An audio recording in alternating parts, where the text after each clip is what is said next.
What's up, y'all?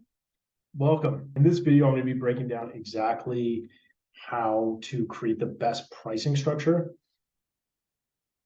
for an agency. Now, let's start off with what not to do, because oftentimes everybody has the same goal, right? Where oftentimes, like, the path to that goal is very narrow. It's like that. It's like the path to the kingdom of heaven is like threading a camel through an eye of a needle. Now, where that's fundamentally true is that the path to building the dream, like, 8-figure business, there's only a few ways to get there. However, the path to failure is infinite, or the path to mediocrity is infinite. And there's so many different decisions and routes that we could take that would lead us to building an average business, an average 20 to 30K per month business. Now, where can we go wrong? Well, let's start off with pricing, because the business model dictates the success of a business. What do I mean by that? Well, I mean that the pricing and how it is that we charge the services gives us all the potential or all the lack thereof in the world. Because fundamentally, why pricing matters is because it dictates who we can hire, and it dictates how we fulfill our services to the client, how it is that we can reinvest back into the business. So solving pricing is the most important fundamental piece in terms of building that dream 7, 8-figure, or 9-figure business. So say, for example, we take the typical agency. We have one media buyer. Generally, they'll have one media buyer generating that client 100 leads per month. Now, depending on how efficient they are, they can manage anywhere from 10 to 50 accounts, depending on the media buyer. So let's say, for example, we're charging as a business $1,500 per month. And then $1,500 on top of that is going into ad spend. Now, in our industry, we used to service realtors.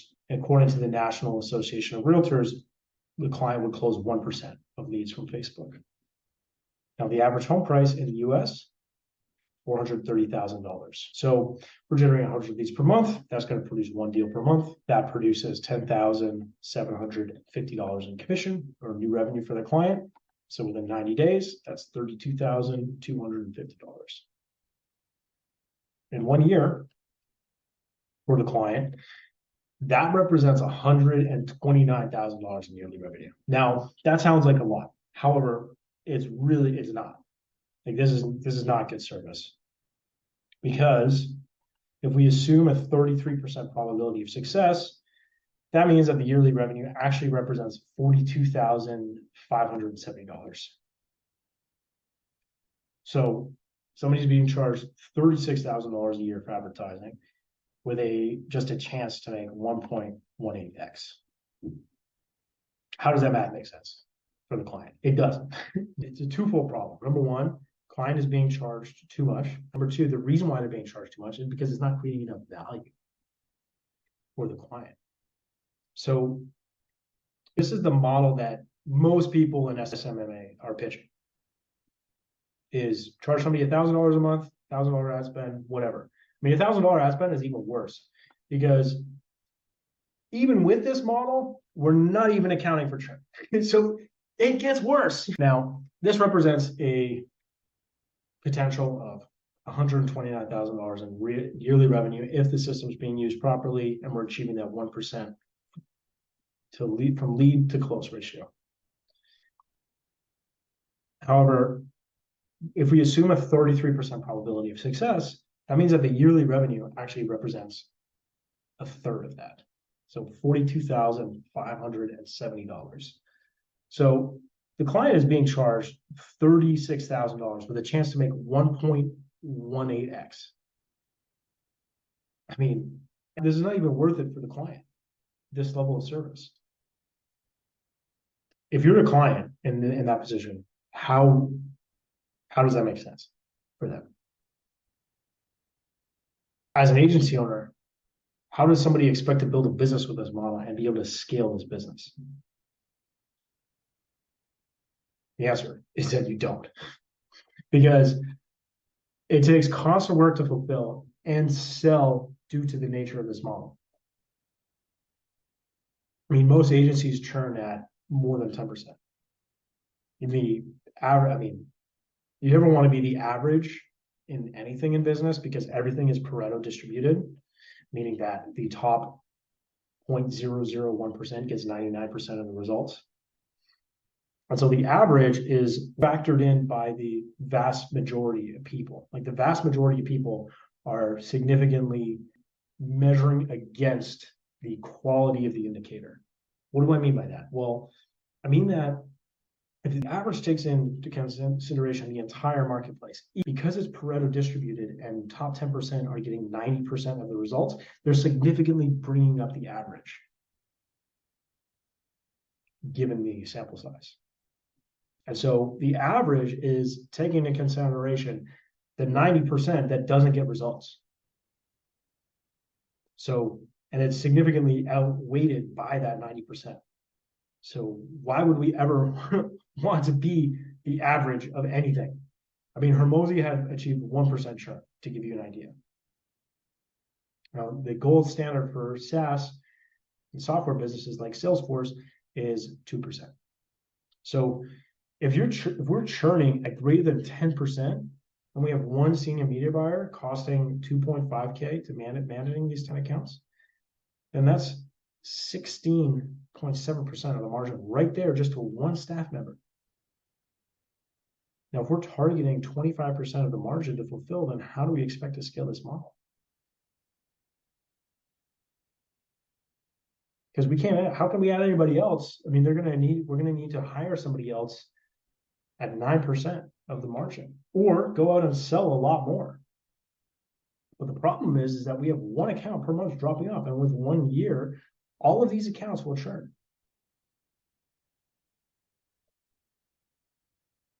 So sales, and so we need to market and lead gen incredibly well to be able to fulfill this model. Not to mention the fact that we ethically know that it's not working for the clients, and yet we're still choosing to do this. Like, this is crazy. This is absolutely insane way to run a business. Yet at the same time, this is what's being sold as the standard in social media marketing agencies. This is fucked. Like, this is a terrible, terrible business. Don't do this. Now, SMMA is great. However, not like this.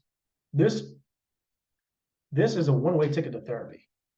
This is or ayahuasca or microdosing, whatever it is that we need to do to keep ourselves up at night if we're running this business.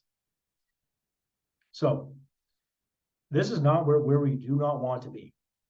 Now, the problem with most agencies, whether it's social media marketing, cold email, content, whatever it is that you're only solving one gap.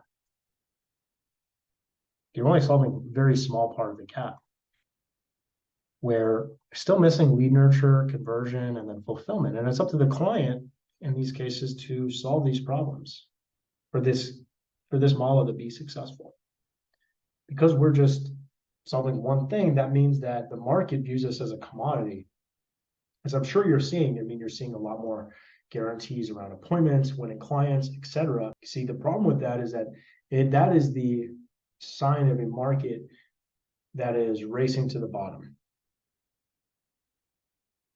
Especially as more and more people enter the marketplace going against this kind of pricing, it means that the margins and the prices, people are going to have to continue to lower their prices to compete. So that 1,500 is going to turn into 1,400, 1,300, 1,000, et cetera, et cetera. If we're just doing one part of the funnel. By offering that one service, it means that we're a commodity, because it's up to the client to do everything else. Now, it's like the difference between going to the butcher and buying a piece of meat versus having everything done for you at an Argentinian steakhouse. Now, for example, in Rome, I paid $250 at an Argentinian steakhouse for this piece of steak.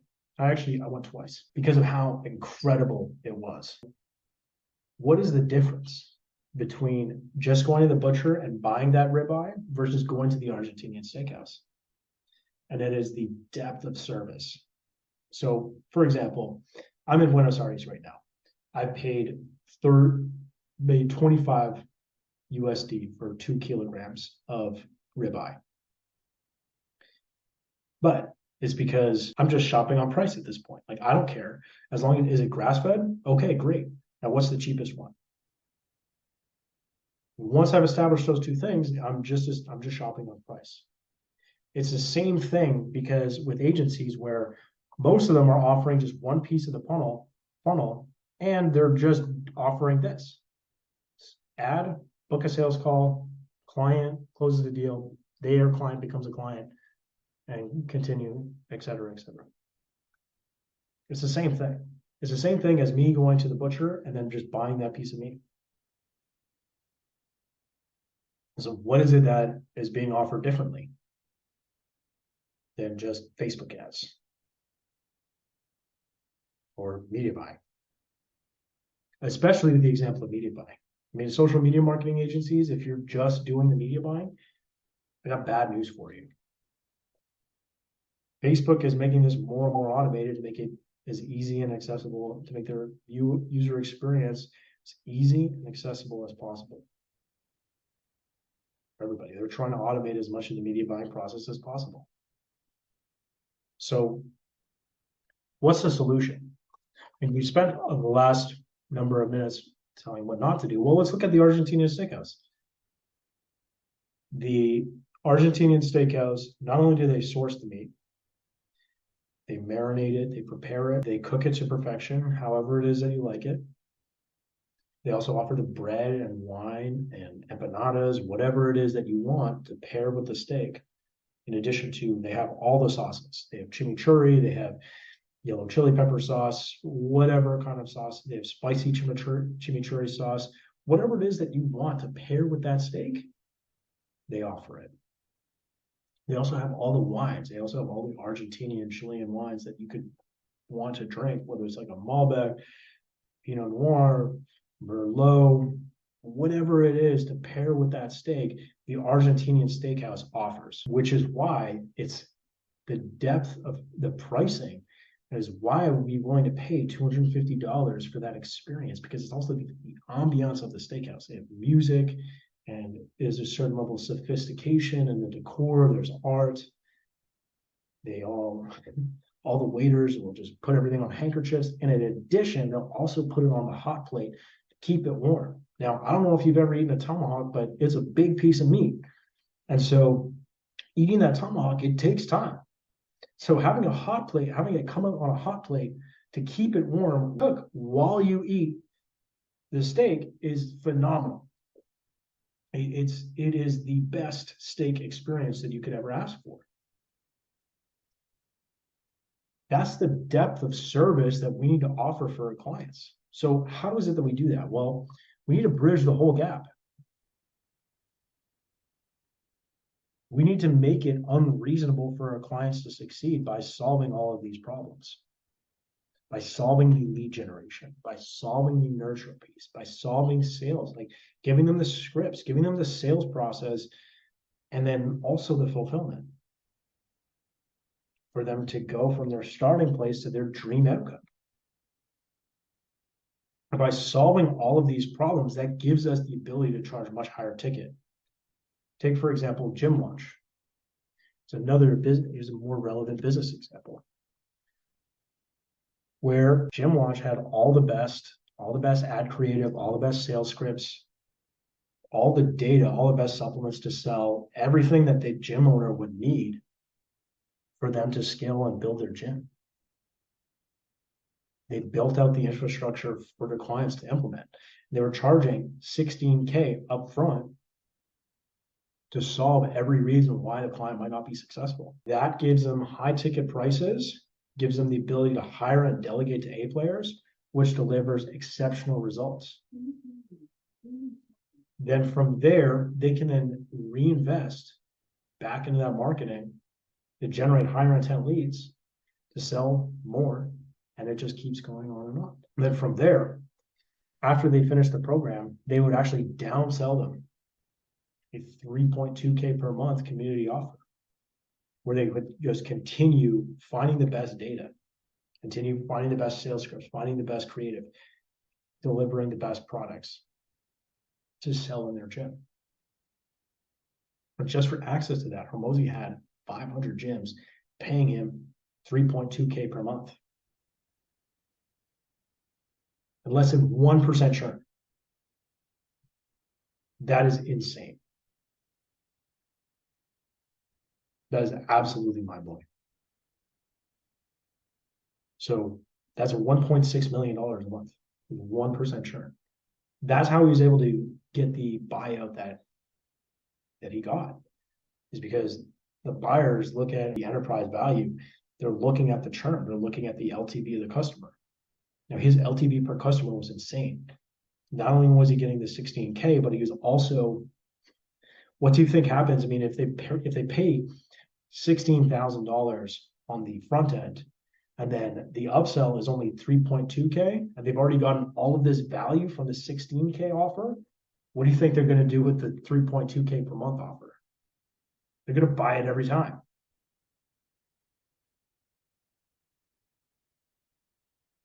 And so this is how you solve churn, is by building the infrastructure for the client that makes it unreasonable for them not to succeed. So